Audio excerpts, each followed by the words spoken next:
Hey guys, sa wakas si Red Rider ay nakauwi ng aga.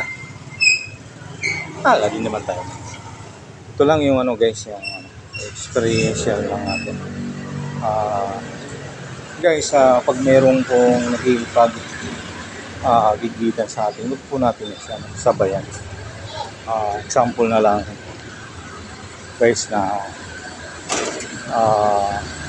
paano mo masasagi sila kung ikaw ay nausunahan tapos nag-claim na masagi sila. Alamin natin kung paano natin naigasan at ikagaan lang sa mataas na busis. Hindi naman tayo pinanganak kahapon lang. Yung nasagi sa nila side mirror tapos sasabihin sinadya mong sinagi. Ikaw nga nasa una, paano masasabi?